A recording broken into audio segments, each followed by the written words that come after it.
this is 2 minutes. But this hat I'm wearing reminds me of Nigeria because I was in Nigeria. This was the time that I'm wearing the Nigerian hat. So when you wear the Nigerian hat, you cannot predict the person. I welcome all of you to this high-level panel. It is a high-level panel because you cannot go higher than this, bringing ministers, chief executive officers, deputy ministers of Africa, sitting together on one panel, talking about the challenges of water, water security, sanitation, financing. And it's an honor for me, to moderate this session that should last for 90 minutes. And I hope that we'll all have fun. I want to make it a very nice dialogue, exchanges of ideas, so that at the end, we'll come out with something. Without further ado, what I'll do, I'll start up with a recorded message before we go to the panels who will be on live from the Minister from Zimbabwe of Water, Lands, Irrigation, Climate, who has sent a recorded message. And I hope that Sikora, the technicians are ready to put on that message for everybody to hear. That will set the tone before I start moving to the other panelists and ask them some specific questions that they need to answer that will give us idea what we need to do and move forward to make sure that everybody has access to water and decent sanitation in Africa.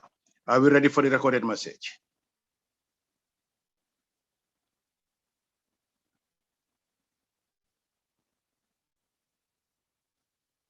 Technicians, are we ready for the recorded message?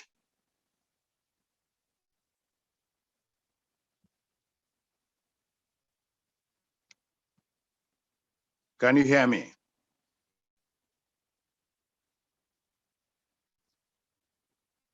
Can you hear me? Yes, yes. Yeah, are we ready for this recorded message from Zimbabwe? Yes. Yes. Okay, go ahead.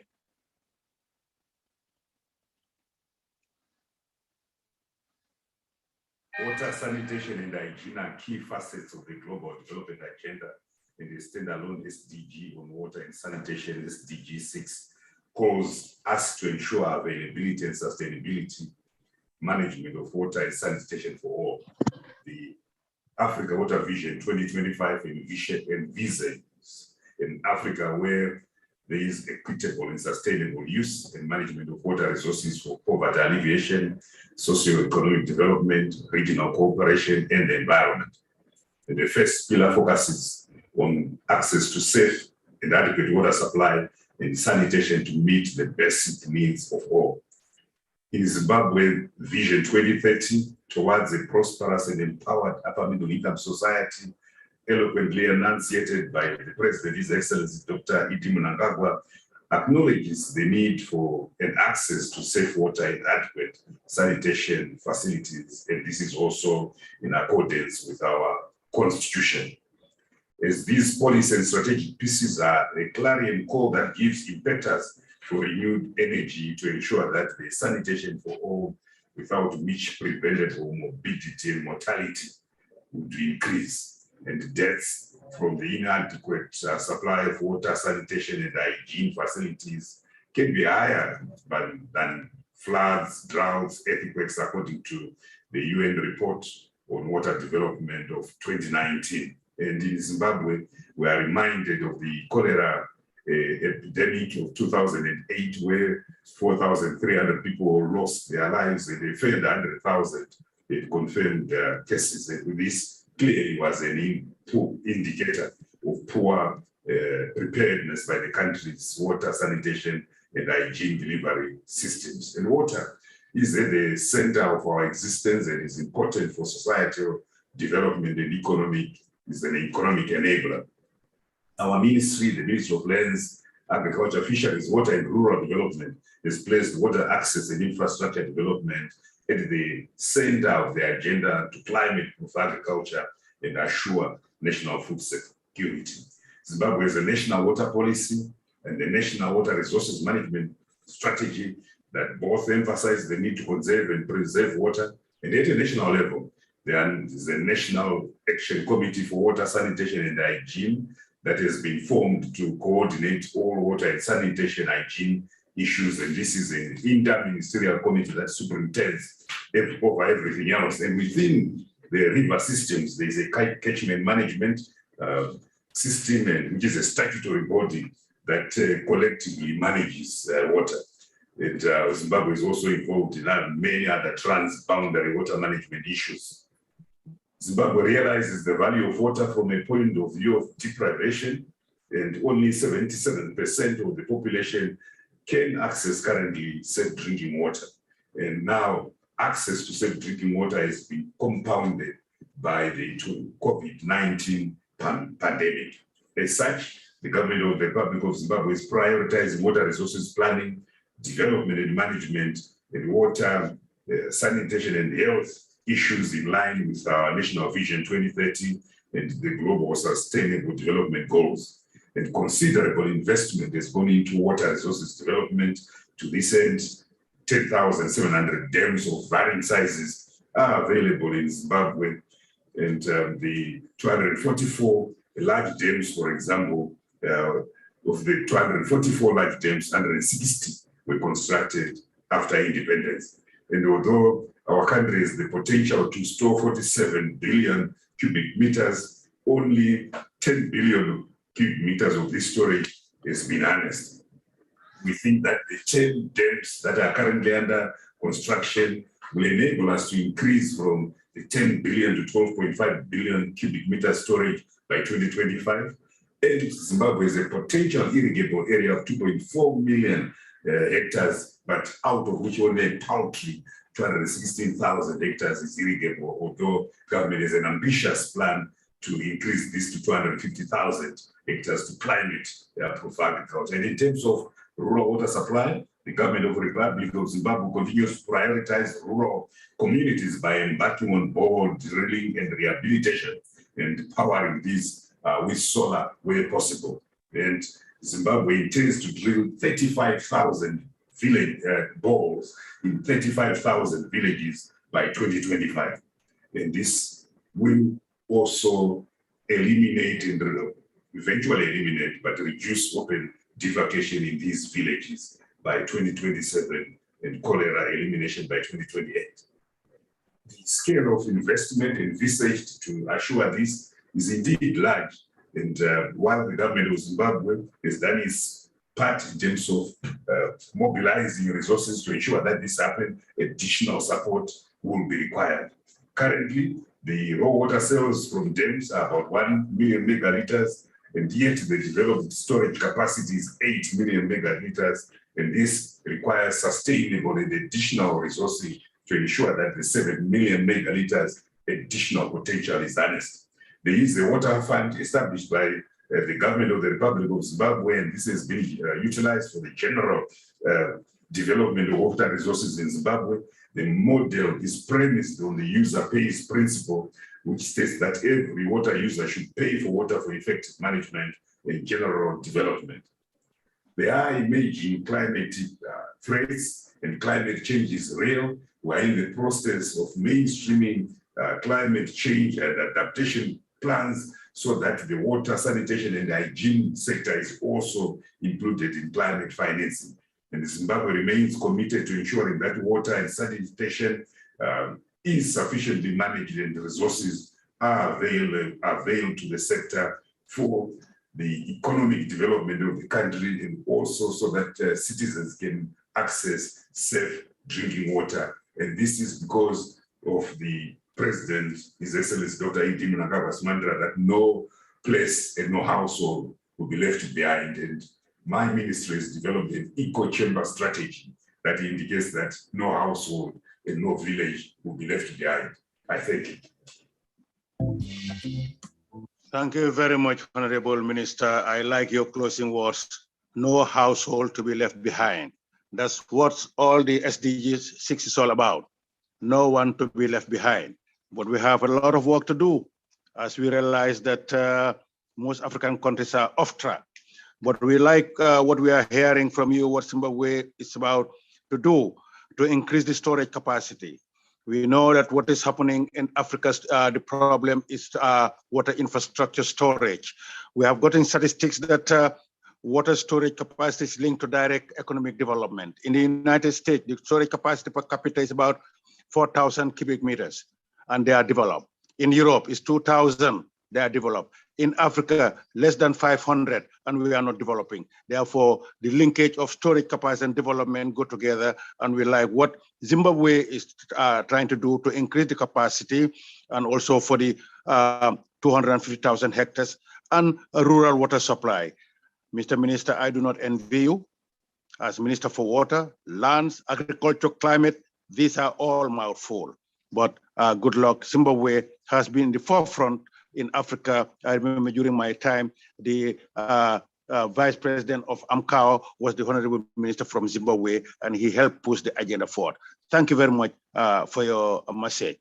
Now, before I move to the panelists, I want to confirm the panelists who are online so that I'll know. Is Egypt online? Maybe Sikora, someone could be answering, saying yes or no. Yes, I'm online. Oh, okay. Hello, my friend. This is my friend. You know, I'm just coming from Egypt for 4 weeks, and that's my friend. You know, Egypt is my second home, and I'm very glad he's online. Okay, Liberia, the CEO of FOWASH, are you online? Yes, Liberia is online. That's good. Sierra Leone Health Sanitation, are you online? I am online, thank you. Good. Is the Deputy Minister South Africa for Water and Sanitation online? No. Senegal, Yes, water. He's online? South Africa? South Africa is online, sir. Great. Senegal? Okay, Senegal is not online. Thank you very much. This is a very good sign that, you know, we have over 62 participants, and plus those that are, you know, our ministers who are online. Now, I would like to move from Southern Africa and come to West Africa. And I would like to go, you know, most of these countries I have relationship with. I'm moving to Sierra Leone. And Sierra Leone, I have a special relationship with Sierra Leone because that's where I did my high school. Honorable Minister, I am one of those from that great school called Albert Academy. That's that what trained me. That's what made me what I am here. You are sanitation. Mr. Minister, we have tried and done a lot on sanitation. We have got the Etiquini that's on sanitation. We have got the Ngor Declaration on sanitation to fight against open defecation. People are always, you know, most Africans do practice open defecation because of the population and so forth. And we have tried to push that you'll have sanitation facilities all over in rural and urban areas.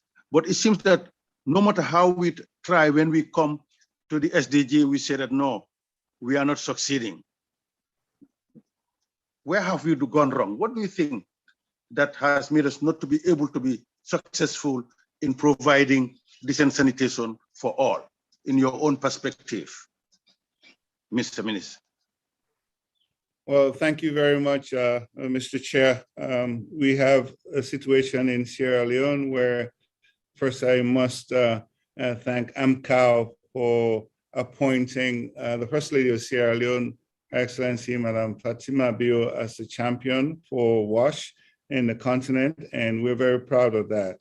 At the same time, in Sierra Leone, we have only 16% of the population have access to basic sanitation services. 28% still defecate in the open. 58% have no access to basic water services. Only 23% practice safe hygiene practices. So that's the context. And so you have a plethora of health implications for that around diarrheal diseases, acute respiratory diseases, undernutrition, and worm infestation. It contributes immensely to the infection in healthcare settings, leads to under 5 mortality and morbidity, and increased risk of maternal and newborn mortality. I think what we're doing in Sierra Leone is to focus on providing safe drinking water sources to deprived hard-to-reach populations, improve access to adequate and equitable sanitation and hygiene for all, and to eliminate open defecation, improve access to wash in institutions, especially schools, provide wash support during emergencies, and strengthen wash enabling environment for maximum utilization of health services. I think underlying all of this is our ability to finance these efforts.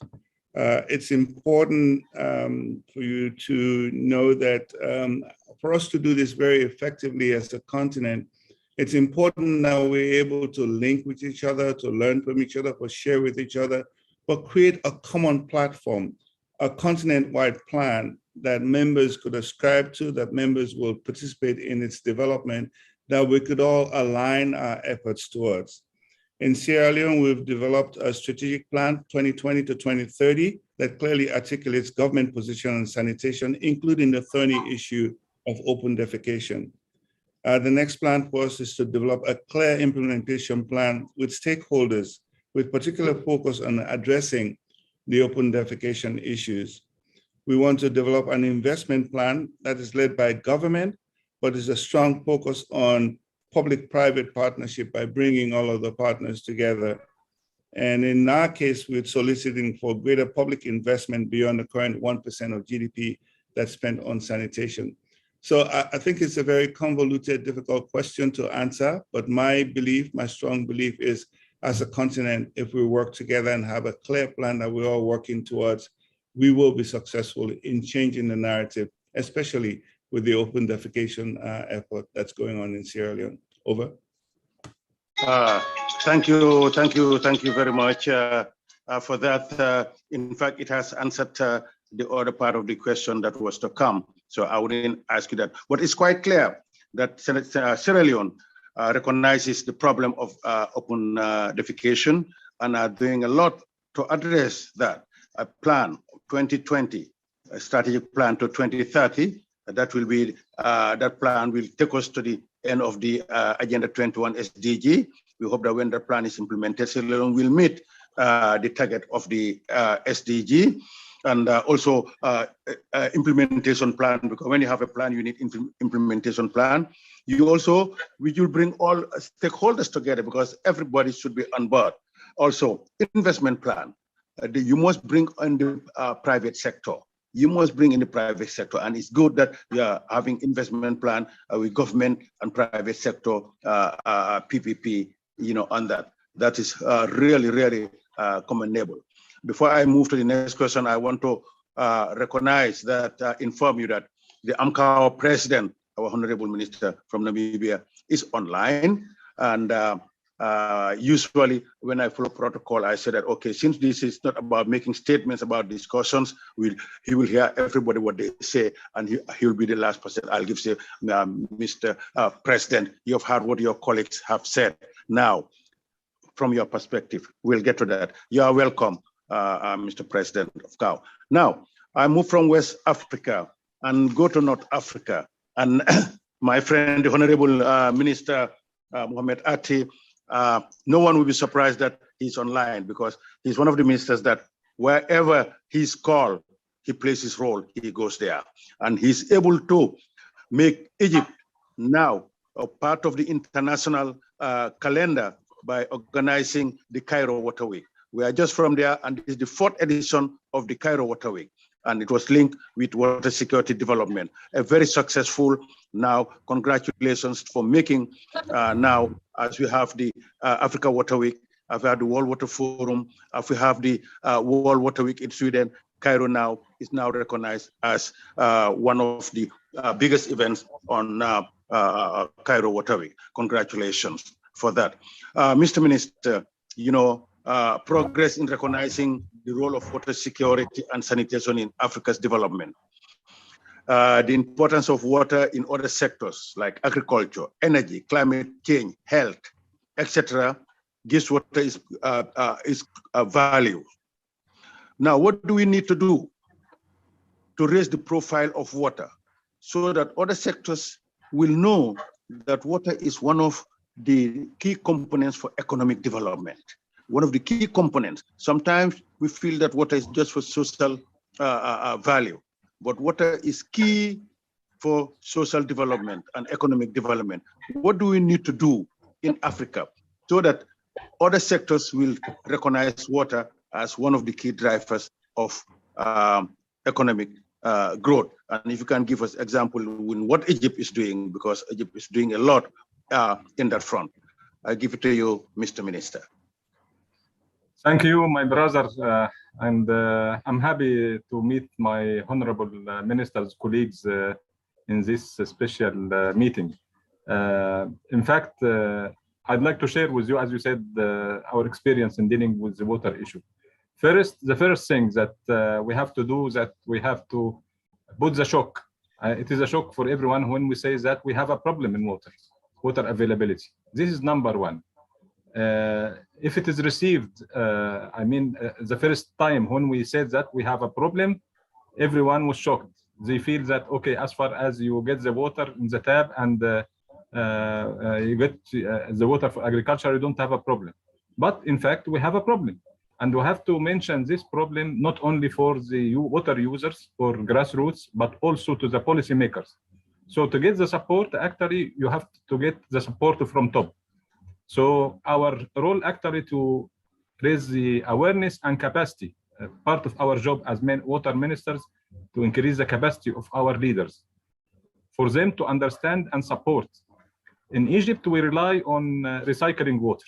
We recycle almost in 1 year time, we'll be recycling about 45 of our renewable water resources. Major part of this is sewage water. Sewage water, unless it is treated, we cannot recycle and reuse it again. So this is the key. When we say that we need investments and support and finance for water projects, it has a benefit to solve the water scarcity and water crisis in our regions. So highlighting the problem, this is the key. And we have started with that. We have formulated a strategy, 2050 strategy, which has 4 pillars. The first pillar is focusing on water quality. So this is number 1 priority for us because of our reliance on recycling water. So this is number 1, water quality is a measure. We recycle water with salinity up to 7,000 ppm, which is very high. For some countries, it is, water that they must get rid of. But for us, it is a resource because we rely on the Nile for 97% of our water, and it is not enough for our, current uses. So we have to have other means. Also, water quality is number 1 priority. And I do invite you maybe in Cairo Water Week next year or in any, sooner event to visit the biggest water treatment plant that we have finished in Bahr al-Bakar in the East Delta with about 6 million cubic meter per day to be reused again. Number 2 is water use efficiency. Though our efficiency is high because we recycle water, our global efficiency is high.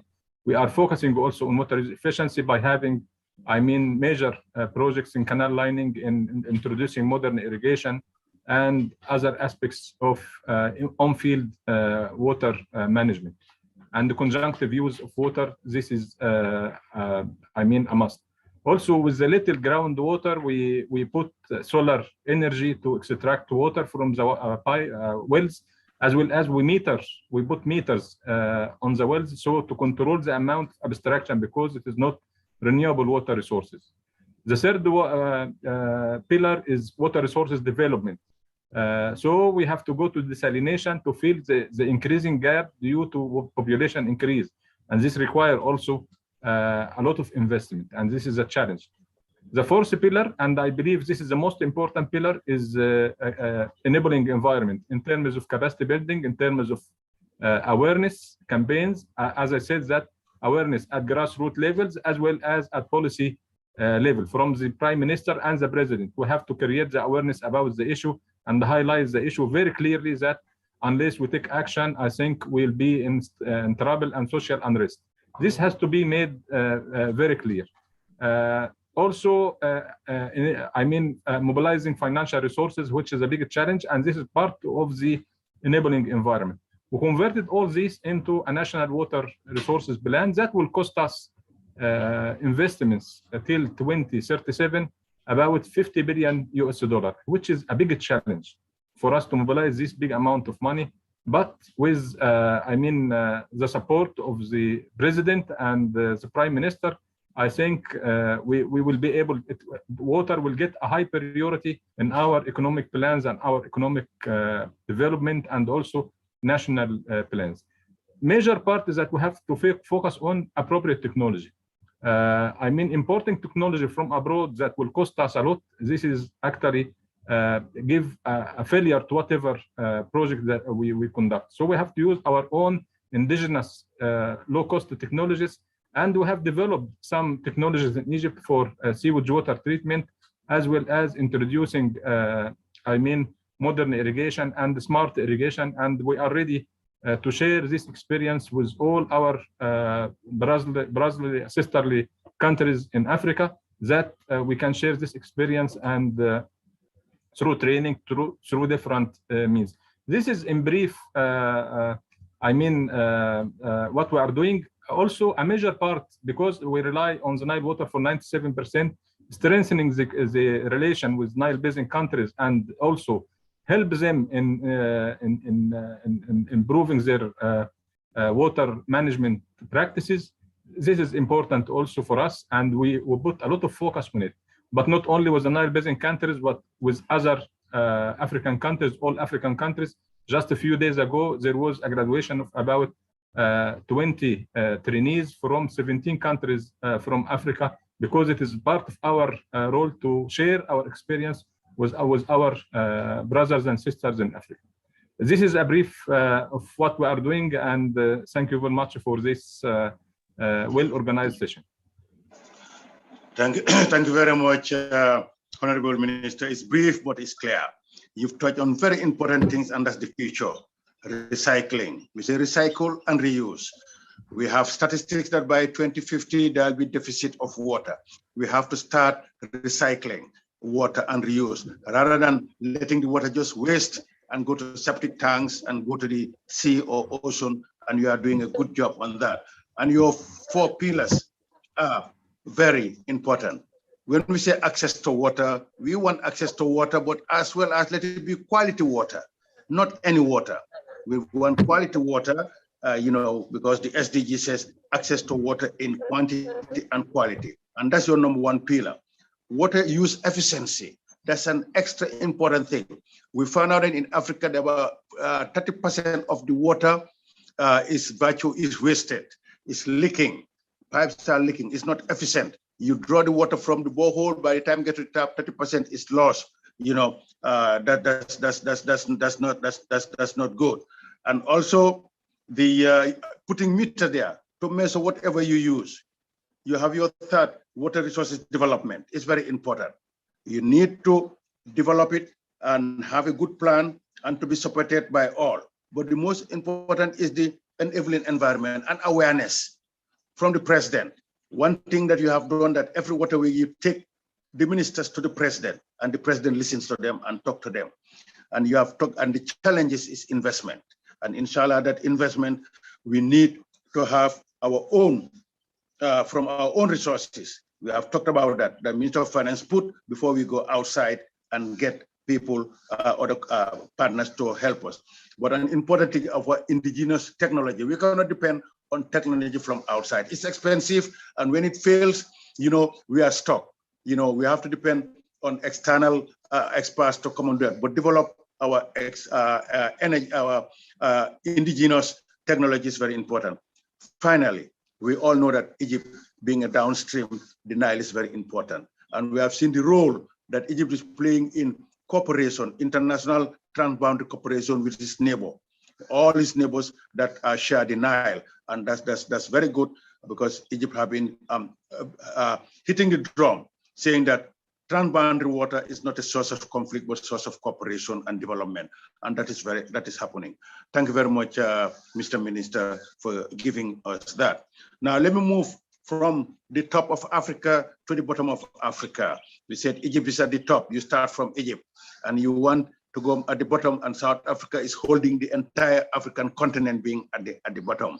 A country also that has chaired AMCAO, that has played an important role, that has water is very important, and important when you say moving water from the Lesotho Islands to South Africa to the farm. That's a big challenge, and the minister is in charge of water and sanitation. One thing that we have learned in South Africa one time, that the budget for water and sanitation at one time was higher than the budget on defense, which is very strange in Africa because defense is very, the budget for defense is very high. Mr. Deputy Minister, yeah, you've been very active in South Africa in most of the initiatives and processes in the world.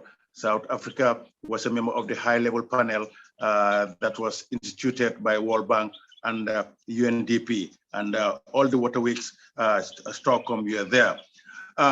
Tell us with the challenges that you face in providing water for everybody, no one left behind. You know, what measures South Africa is using to make sure that no one is left behind?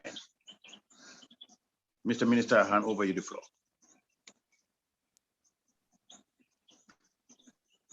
Okay, he's not. He's not online. Then I'll come to Liberia. Liberia have been very active on WASH, and if you see that water in SDG water. SDG 6 is there is because of the President Salif Johnson, who was two heads of states who were part of those responsible for the SDGs. And AMCAO went to Liberia to lobby the president when the working group was meeting there to make sure that WASH plays an important role in the SDG and is there. And every time you looked at Liberia, you see how important WASH is. The CEO of Liberia is online.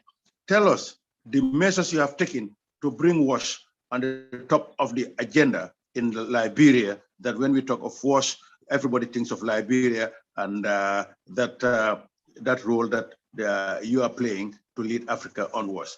Mr. CEO, I give you the floor. Thank you very much, Mr. Moderator, and good morning, a pleasant good morning from beautiful Liberia. To all of you, all of the ministers, for this particular very important Inter-Ministerial dialogue for water and sanitation. Yes, I really appreciate the historical context of the role Liberia played in casting SDG, particularly our former president of Excellency who served in one of those meetings, especially the SDG 6. However, Liberia developed a number of new strategies. We recognize here in Liberia, in order to achieve or to leave no one behind when it comes to water sanitation, hygiene, and WASH sector governance is very critical, or it's very paramount. As such, His Excellency, the current president, President George Manavia, picked up the baton from where Madam Sally left it and initiated the established the National Water Sanitation and Hygiene Commission to serve as the principal government entity on all things WASH throughout the Republic of Liberia. So it is a commission that regulates, it is a commission that provides leadership, that coordinates, and develops the WASH sector of Liberia. It is a newly established government entity in a lot of the countries in the water ministry. In Liberia, it is the commission that serves at that level of leadership for the WASH sector of Liberia. So what we've done since we came on as the WASH Commission, we've managed to develop a strategic plan in terms of WASH sector governance. and this is what is guiding the operation of the WASH Commission. But most interestingly, over the last 2 years, Liberia, for the first time, has developed learning from our participation in ANCAO and other, forums across the world. We have developed what we call the Ending Open Defecation Roadmap, Liberia Ending Open Defecation Roadmap 2025. A lot of our, ministers, our cabinet ministers, and even up to the level of the president, we're very, very motivated, and we can do that well before 2025. But we just been very, conservative, very, very, mindful of the time. So we set the time to 2025 to launch that roadmap or to present that roadmap to His Excellency the President, a roadmap that is driven by the methodology of CLTS, that's community-led total sanitation. We invited the pioneer of community-led total sanitation here in Liberia last week, Dr. Kamaka from the Global CLTS Foundation, who helped, to trickle Liberia again when it comes to any open defecation. So the government has shown incredible political will to end open defecation by the pronouncement of the Minister of Finance to increase budgetary support to WASH.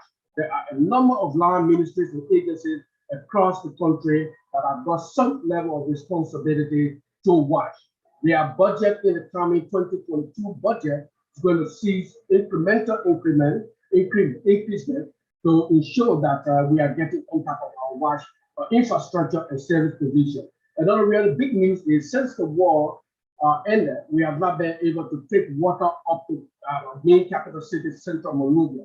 This has been a serious challenge because of the fact that the very nature of the capital city is now very populated, and a lot of our people live there without access to pipe-borne water. It's a serious health challenge. But the good news here is the government been able to raise significant funding through the World Bank to provide water from our water production plant into the capital. By December this year, as I speak, residents of the capital, Monrovia, should have access to water. We are still yearning and open for investment. A lot of your countries have got some really great, investments that you can share with Liberia. We are open to discussing and having you here in the WASH sector of Liberia and helping us meet, the huge challenge of WASH when it comes to the deficit that's been created by years of neglect in the sector. Very, very grateful to all of our partners in the WASH sector, and we are particularly grateful to His Excellency for prioritizing WASH at the highest level. Thank you very much.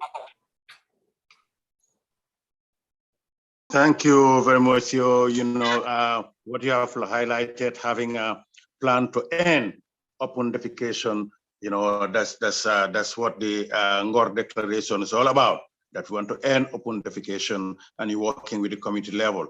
And the challenge faced by Liberia, because we went through war of having access to water, and Monrovia city center, a lot of countries have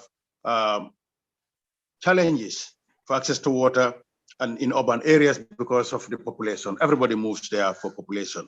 But with your foresight, having an investment plan and hoping that investment will come so that you will have no one left behind. The talk is that no one should be left behind. Usually they say that the urban people are not left behind, it's the rural people who are left behind. But now we are beginning to face that even urban populations are being left behind because of the population explosion in urban areas, because of lack of economic activities in rural areas. People are moving to the urban areas, and that the infrastructure for water cannot service, the urban population. Now, thank you very much. Now I'll move to the Honorable President of AMCAO, Honorable Carl Herman Shit-Wen from Namibia. I'm not going to ask him to talk about Namibia because, Honorable Minister, you are the president of AMCAO. You are the spokesperson of AMCAO. You lead 54 ministers to the world. Wherever you speak, you are speaking on behalf of all countries in Africa. I want you to imagine that we are having a big United Nations meeting, the whole world is there. And we are now to say, Africa is asking you to tell the world what are our challenges and how the world can help us solve those challenges as water sanitation is concerned. Now, you are called upon as President Amkao and said, Mr. Minister, President Amkao, tell us, what are your challenges in Africa? How do you want us, the international community, to help you so that no one is left behind? I give you the floor, Honorable Minister, President of Amkao. It's a pleasure to interact with you. Thank you, Honorable Moderator. I'm very happy to be with you and with the colleagues to share this very important topic of ours, that is water and sanitation, and how we achieve our targets. Now, your question, of course, is very wide-ranging, but let me start with reiterating that what we could take for granted yesteryear, that is availability of water, is not the case anymore. My friend, the Egyptian minister, was correct when he says we are facing a problem. We have reached the point where water is becoming a scarce resource. And with that, probably the most valuable resource that we are tasked with protecting and utilizing. Now, and that is because of the centrality of water, not only for life, but for livelihoods. And I believe I'm correct if I say nothing goes without water. Therefore, if Agenda 2063 is to be implemented, we must make sure that the number one enabler, and that is availability of water, is covered. We have treated water not as a priority, as I said. We have treated water as if it is for granted. It is available and it is there in quantity and quality. But as I said, it is not there. Now, our challenge is, and our reporting from the AMCO Secretariat yesterday was an eye-opener. Our first challenge is what you yourself have said, Mr. Moderator, that is to improve our commitment, our political commitment to make water a top priority. If nothing goes without water, why is water not the top priority of all our ambition? If I look at AMCO, AMCO has done well. We have created an AU, a continent-wide structure of ministers of finance that is tasked to show how water must be developed. Now, I believe that if we want to improve our commitment to water, maybe we should consider that AMCO reports directly to the summit instead of to the Commission.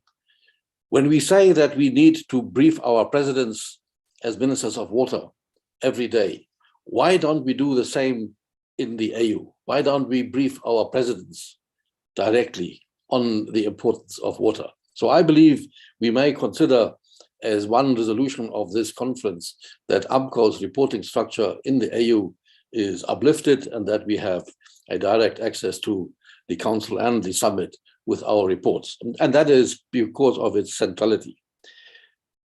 Mr. Moderator, you also made a very important observation, and that is that water is not anymore a resource that is only a national resource. It has become evident that it is a transboundary resource, and especially on the African continent with its large rivers that stretch whole regions, we must make sure that water and the fight for that resource does not become a fight, but that it becomes an agreed method how we fairly share these resources. The fact that we must follow what we have done in SADC, we have a protocol, agreed protocol on transboundary water, how we manage it, how we deal with it, how we engage each other with it. I believe that that must become a continent-wide approach where we make sure through our commitments that water issues become not battles, but they become cooperated and agreed ways to do it. Water is not only a resource for socio-economic development, it is also a source that can assure peace if we cooperate continental-wide with it. And it must be a binding legal instrument that we develop in the AU that obliges us to cooperate along agreed rules, so that, as you said, no one is left behind. No one is treated unfairly.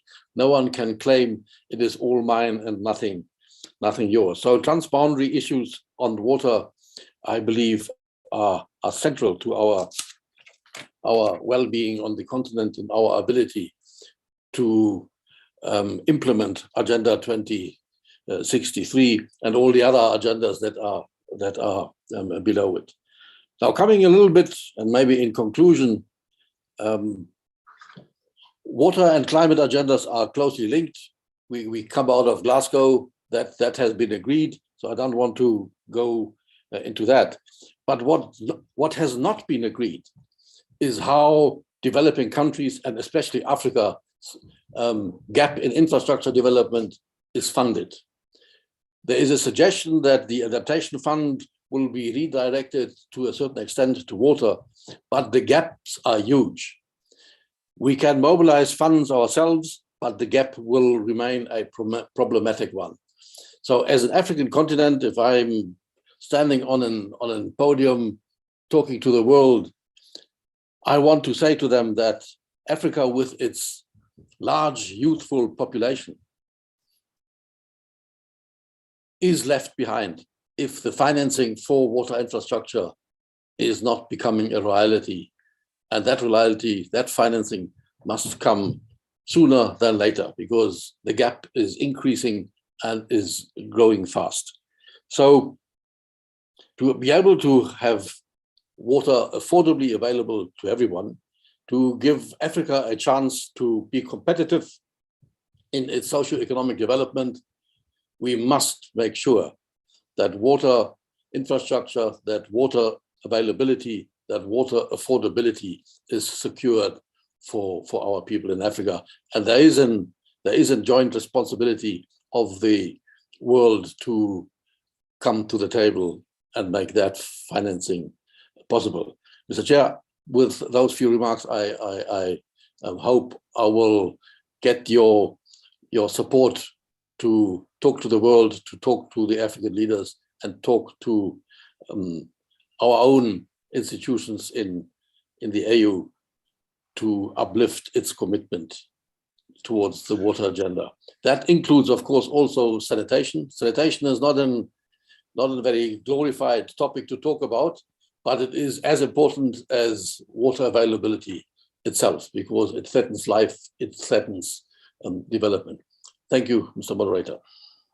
Thank you very much. That's what we expect from leadership.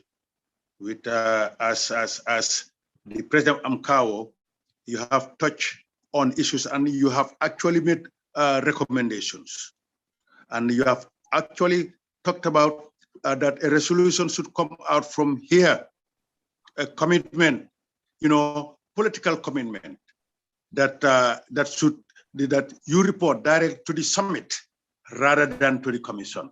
And that's extremely important. It used to be like that in yesteryears, and it was very good because AMCAO had developed an extraordinary reporting system, monitoring system, and to report. Now it goes to the commission. You have to look into that as ministers. You talk about the importance of transboundary and how SADC has gotten a protocol. You talk about the climate agenda and what is not agreed upon.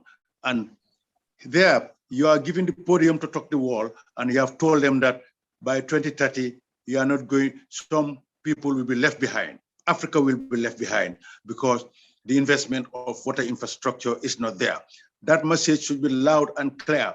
They should know that they are talking about investment of 1 billion every year for Africa.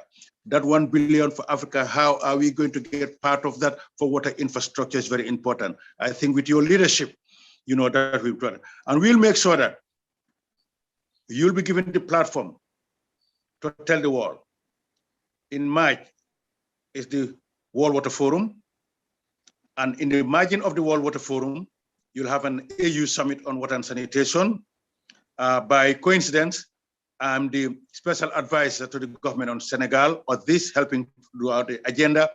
And we are expecting AMCAO to play a very important role in that World Water Forum, to speak for Africa, just like what you've said. We'll make sure that, you know, you will address the heads of states directly in that forum to bring out the voice of Africa. You have touched also on Agenda 2063, which is also our agenda for Africa that includes Vision 2025. These are all very important. I thank you very much for that, for your leadership of AMCAO, and we hope that you'll continue to play that important role, and that you'll use the platform of the World Water Forum that is coming to spread that message. Now, I think we have gone through the list of those present. If so, what I would like to do is that to start from the first one, but not a question, that every minister or panelist, I give you 3 minutes to make closing remarks on what you have heard or what you wanted to say, and you are, you know, unable to say it. But here you have 3 minutes. Zimbabwe cannot be in it because it's recorded. It was Sierra Leone. Sierra Leone, and you know, I'm going to speak with my brother. I say, Kuse, now you go speak my. I give you the mic, make you speak. That is our pidgin English in Sierra Leone. I give you the floor, Mr. Minister, for me closing remarks. Thank you very much. Thank you very much, Mr. Chair. It was really just gratifying to hear from my colleague ministers. I think this is a forum for us to learn from each other and to share best practices. I learned a lot around the issues of water and sanitation issues. I learned a lot about the issues around open defecation as a menace and how we address it consistently. And I recount my earlier discussion about having a continent-wide approach that makes sure that all of our activities are aligned with each other. I also heard the value of consultation and making sure that no one is left behind, that we're all sitting at the table with public and private partners and the community that we serve, and come up with solutions that has a fingerprint of everybody that's involved. I am making a public commitment to this, that for Sierra Leone, with the open defecation situation, we'll make sure that that's a thing of the past. It'll become history as we all work together in a public-private model, public-private partnership model, to eliminate open defecation and strengthen our sanitation system in the country. Over. Thank you very much, Dr. Austin, for those closing remarks. You have actually pinpointed the end of open defecation. We want that by the time we're reporting 2030, say that that is thing of the past in Africa, and we hope that investors and private sector will join in the fight against open defecation. Thank you very much. I move now to the next speaker, the Honorable Mohamed Ati of Egypt, for his closing remarks. You have the floor, Honorable Minister. Thank you, my brother. In fact, this is, I mean, a very fruitful session that we exchanged the experience and shared our experience to each other. We have challenges, and we have to acknowledge that, and we have to focus that we have challenges. But in the same time, we have to give the, the feedback that we are able to convert these challenges into opportunities by working more and more, sharing the experience, having our own indigenous technology and know-how, share these technologies with each other, and work together to have, water as a core in either development plans or in climate change. And next year, Egypt will host on behalf of Africa COP27 and Cairo Water Week, and also Dakar World Water Forum will focus mainly on water that will be in the core of climate change. This will enable us actually to mobilize more finances to solve the water issues. Thank you very much. Thank you very much, Honorable Minister. From challenges to opportunities, that's very key.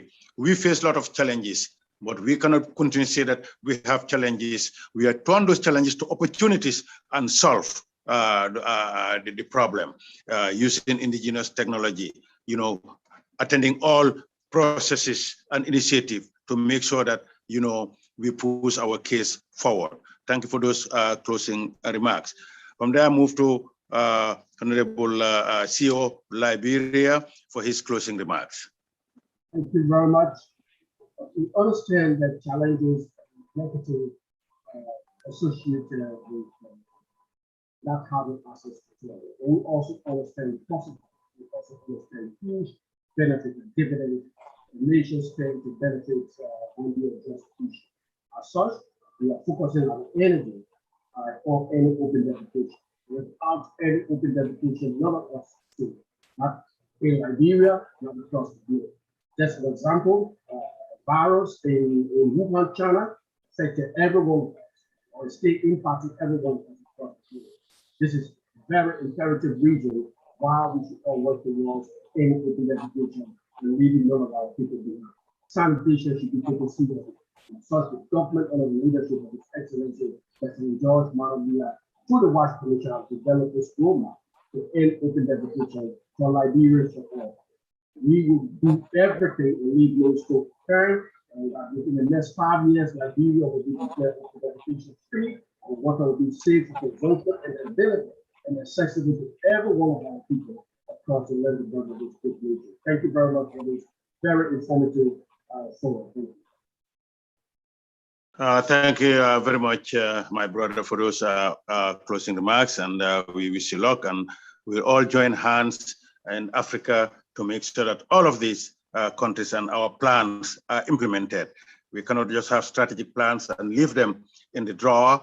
They have to be out, and we have to market them. Marketing is the key word, and there are so many platforms that we'll have to market them, where our partners, development partners, would sit with us and we discuss how they can be part of us, that we can invest to unlock, so that we'll have no one will be left behind. With that, I'll now give the last word to the President of AMCAO to give closing remarks. I give you the floor, Honorable Minister. Thank you, Mr. Moderator, again. I agree with the colleagues that we had a very fruitful discussion.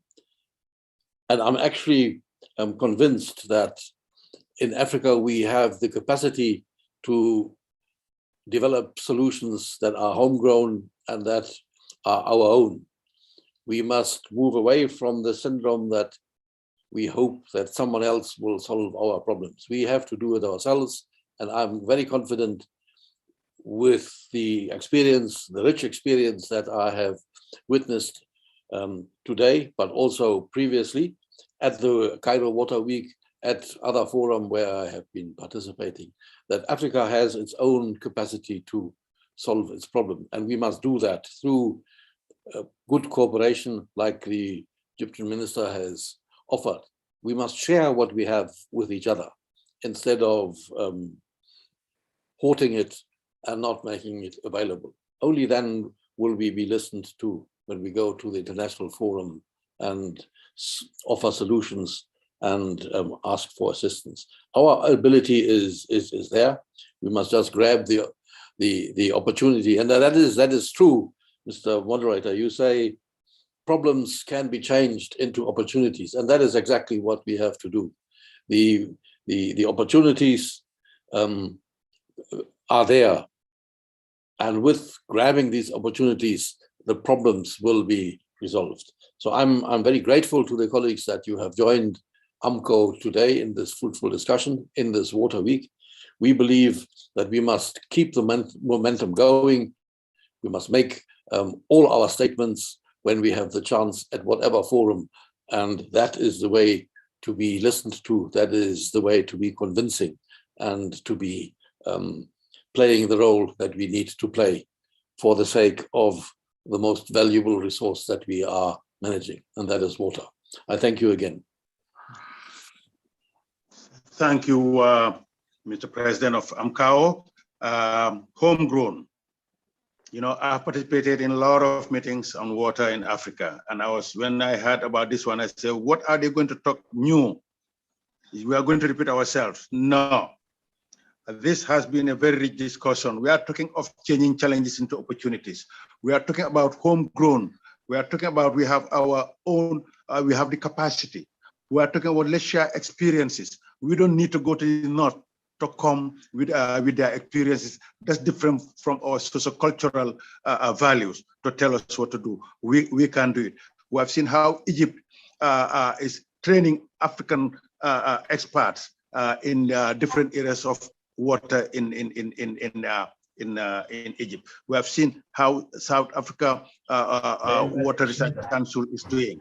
We are seeing the commitment, you know, in Sierra Leone, having a Sierra Leone that the first lady becoming champion for Africa in sanitation.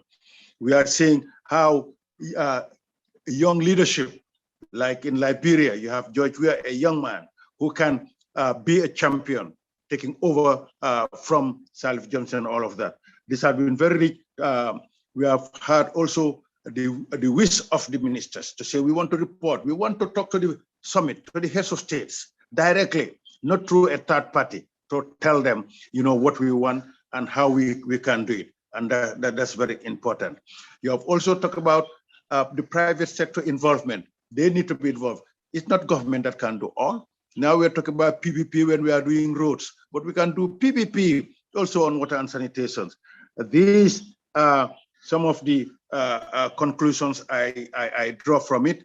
I may have left some behind, but the rapporteurs have captured everything, and we'll have that.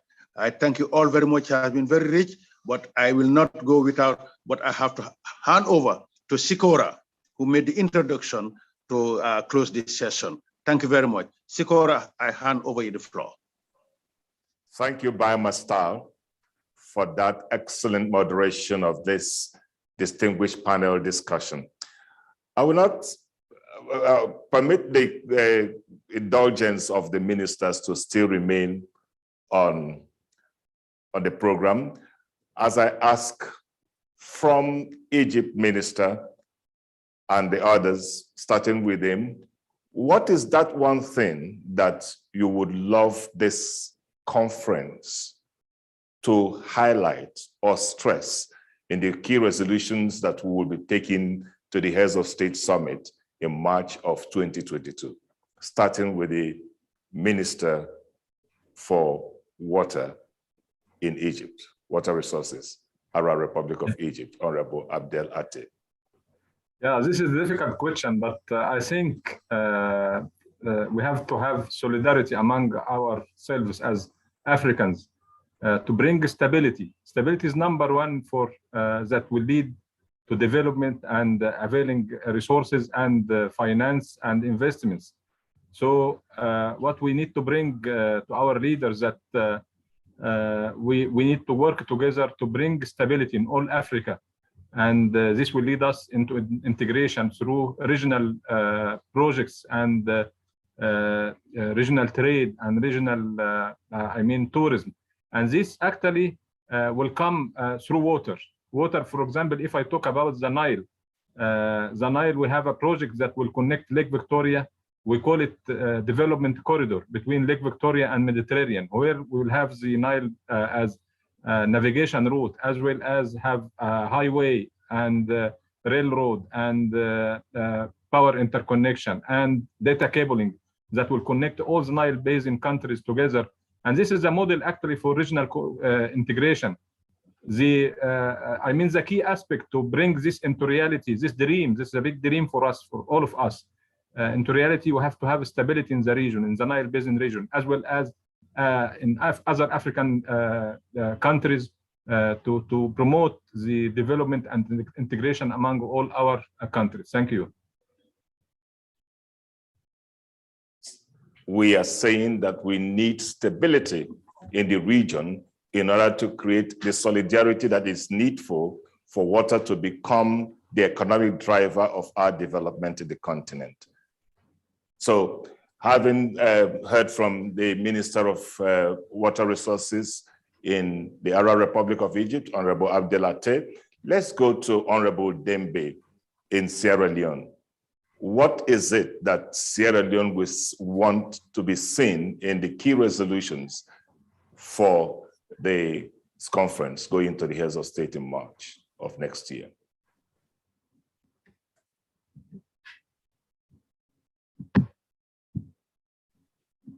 Honorable Dembe, is it still available?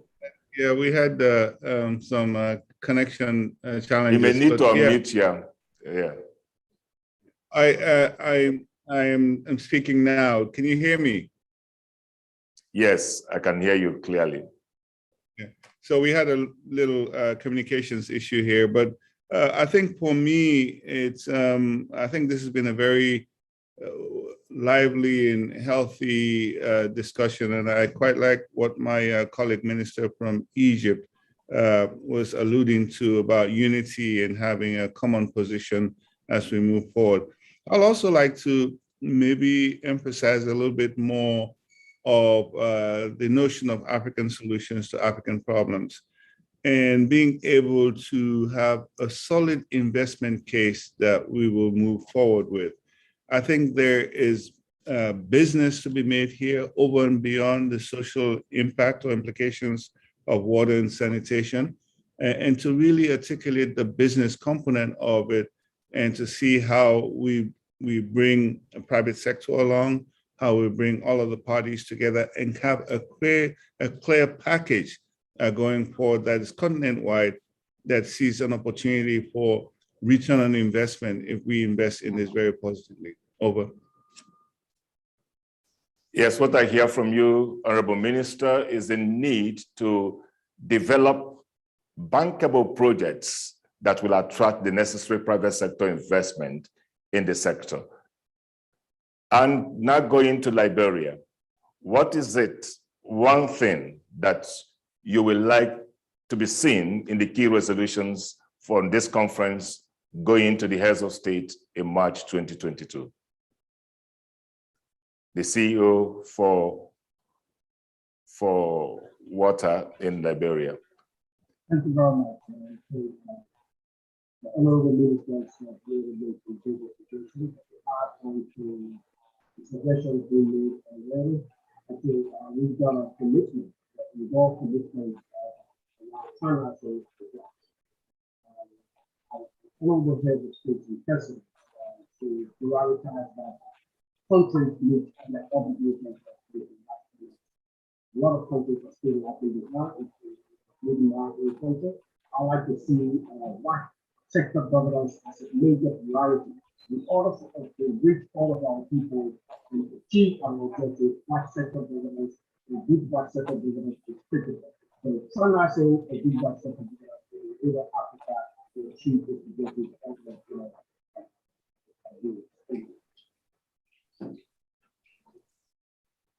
Thank you, Ambassador Bobby Whitfield.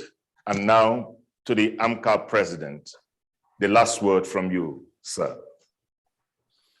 Thank you very much.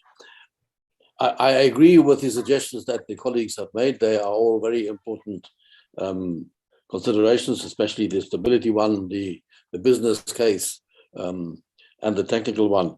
What I believe we should resolve and bring to our heads of state is the connection between Africa's youthful population and the prospects of that population, that youthful population, only coming to fruition if the water sector is getting a similar priority than youth itself. The youth will have, and we owe it to them, a good prosperity for a strong socio-economic development on the African continent only if the water sector is enjoying a strong commitment from the heads of state, and with that, a strong commitment from the budget point of view, from the development and the implementation point of view. If we can bring that connection between the youth and the water sector and their synergies to develop the African continent, I believe it would be a great achievement to get that through. Thank you. So we hear from the ANCA president the issue of building youth capacity to take over the sector because of the numerous opportunities that the sector provides to create employment, to create to create the enabling environment that at the end of the day, no one is left behind. So all through this time of discussion of this panel, we have heard things about water availability continuing to be a challenge, that we face water scarcity as a growing climate change issue. To build climate resilience water infrastructure and financing of such must be captured under the climate funding mechanism. We've also heard about ANCA, that ANCA should be given a key platform in the African Union to interface with heads of state and government to prioritize water and sanitation in the economic development of the continent as a strategic key driver for achieving Agenda 2063.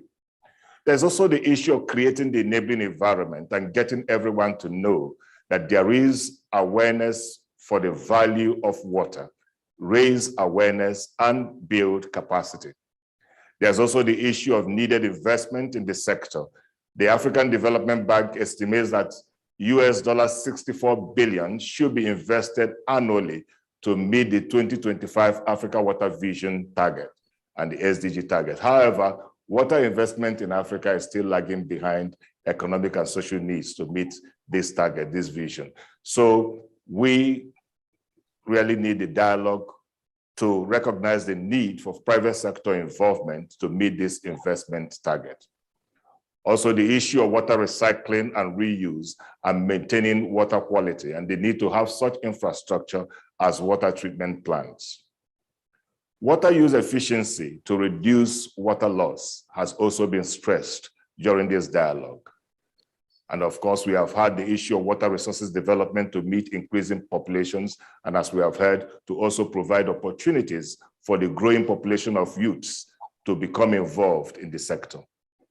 There's also the issue of transboundary cooperation, stressing shared resources and shared benefits. We've also heard about groundwater being a key resource to supply Africa's population with water. Therefore, institutional and governance capacities, knowledge and monitoring, and cross-sectoral collaboration needs to be strengthened in order to enable an effective regulation and protection of aquifers for future generations. There's been the stress for ending open defecation. It's another highlight of this inter-ministerial dialogue. So it's been a rich session that we have had today, and the question is moving from talking to action. And that is what we end this session with. Let's get to work. Let's make things happen. Let's dig and improve water and sanitation access to the millions of the population of the African continent. Thank you. My name is Oselo Kazikora, and this has been a wonderful time in this high-level interministerial dialogue. And we welcome you to the other numerous sessions that will be taking off from 2 p.m. Nigerian time when the technical sessions take off on this conference. You are welcome. Make sure that you go to the agenda, book all the sessions that you will like to participate in, and be there and learn for what we can do to begin the action to do this. Thank you very much, and God bless.